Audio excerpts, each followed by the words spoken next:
நமச்சிவாய வாழ்க. நாதன்தாள் வாழ்க. இமைப்பொழுதும் என் நெஞ்சில் நீங்காதான் தாழ்வாழ்க.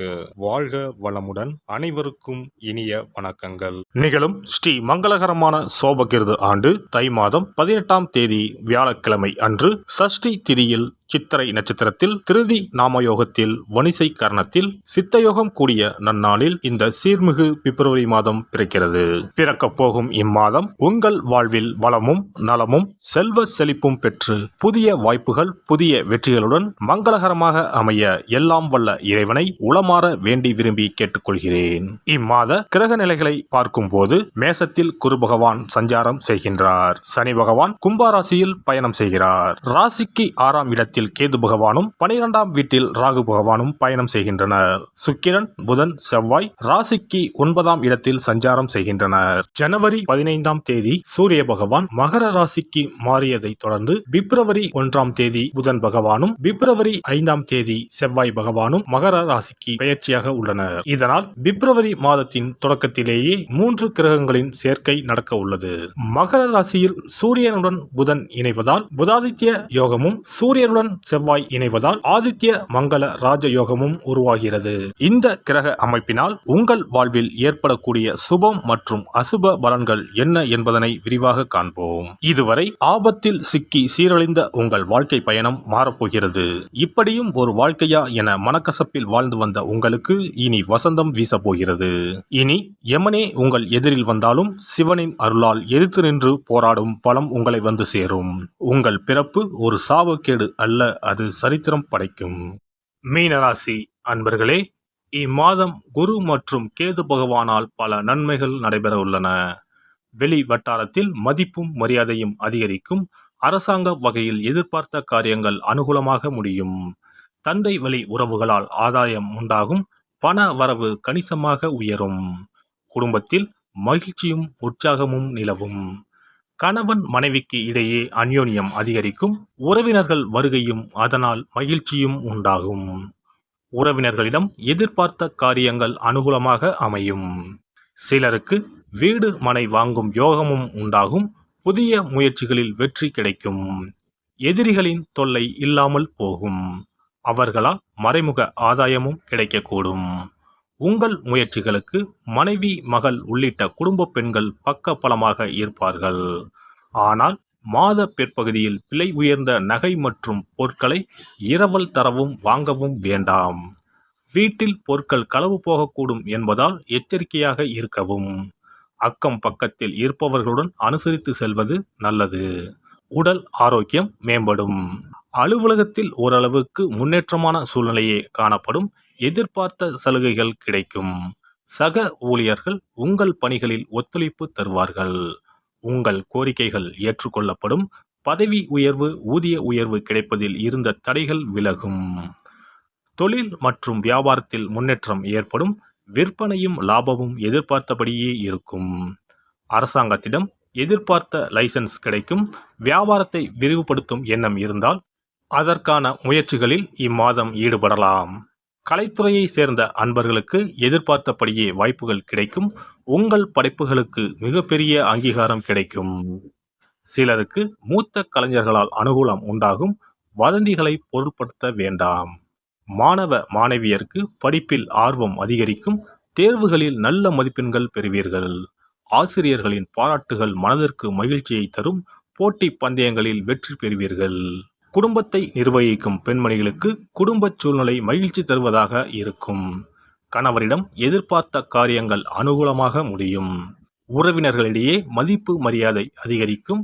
அலுவலகத்துக்கு செல்லும் பெண்மணிகளுக்கு எதிர்பார்த்த சலுகைகள் கிடைக்கும். இம்மாதம் சாதகமான நாட்கள் 1, 3, 9, 10. அதிர்ஷ்ட எண்கள் 1, 2, 7. வழிபட வேண்டிய தெய்வம் முருகப்பெருமான் மற்றும் பைரவர். பரிகாரம்: அஷ்டமி தினத்தில் பைரவருக்கு அர்ச்சனை செய்து வழிபடுவதும் செவ்வாய்க்கிழமைகளில் முருகப்பெருமானுக்கு அர்ச்சனை செய்து வழிபடுவதும் நன்மையை தரும். சிறப்பு பரிகாரம் மற்றும் ஆலய தரிசனம். புத்திர பாக்கியம் என்பது திருமணமாகி பல ஆண்டுகள் ஆகியும் புத்திர பாக்கியமே ஏற்படாத நிலை. புத்திர தோஷம் என்பது ஒவ்வொரு லக்னத்திற்கும் வேறுபடும். பொதுவாக எந்த லக்கணமாக இருந்தாலும் 5ஆம் இடம்தான் புத்திரஸ்தானத்தை குறிக்கும். எனவே அந்த 5ஆம் இடத்தை முக்கியமாக பார்க்க வேண்டும். சேர்த்து வைத்த புண்ணியம்தான் குழந்தையாக பிறக்கும் என்று பழமொழி உண்டு. அந்த வகையில் 5ஆம் இடம் பூர்வ புண்ணிய ஸ்தானமாகவும் திகழ்கிறது. தாய்மாமன், தாய்வழி உறவுகள் ஆகியவற்றை குறிப்பதும் 5ஆம் இடம்தான். 5ஆம் இடத்தில் பாவக்கிரகங்கள், அதாவது ராகு, செவ்வாய், சனி அல்லது சூரியன் அமர்ந்தால் ஒரு சிலருக்கு குழந்தை பாக்கியம் இல்லாமல் போகும் அல்லது தாமதமாக கிடைக்கும்.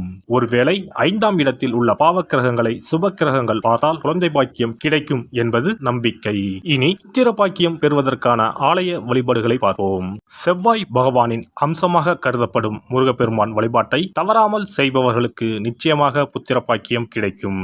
குரு பகவான் வீட்டிற்கும் தலங்கள் அனைத்தும் சிறப்பு வாய்ந்தவைதான். ஆலங்குடி குருஸ்தலம், திட்டை குருஸ்தலம் சிறப்பான பலன்களை கொடுக்கும் ஆலயங்களாகும். அது மட்டுமல்லாமல் சிதம்பரம் அருகே இருக்கக்கூடிய ஓமாம்புலியூர் துயர்தீர்த்தநாதர் ஆலயமும் குரு பகவானின் ஸ்தலமாகும். இந்த ஆலயங்களுக்கு சென்று தரிசித்து வருவதன் மூலம் புத்திர பாக்கியம் நிச்சயமாக கிடைக்கும் என்பதை உறுதியாகவே சொல்லிக் கொள்கிறேன். மேலும் வைத்தீஸ்வரன் கோவில் அனைத்து விதமான நோய்களையும் தீர்க்கும் ஆலயம். இது செவ்வாய் பரிகார ஸ்தலம். எனவே நல்ல சத்தான அறிவு கூர்மை மிக்க குழந்தை பாக்கியம் வேண்டுபவர்கள் இந்த ஆலயத்திற்கு சென்று வந்தால் குழந்தை பாக்கியம் பெறுவதற்கு உண்டான தடைகளை நீக்கி புத்திர பாக்கியத்தை நிச்சயம் அருள்வார் வைத்தியநாத சுவாமி. மேலும் கருவின் உருவாக இருக்கும் கருமாரியம்மன் ஆலயங்கள் அனைத்தும் புத்திர பாக்கியம் நல்கும் ஆலயங்களே.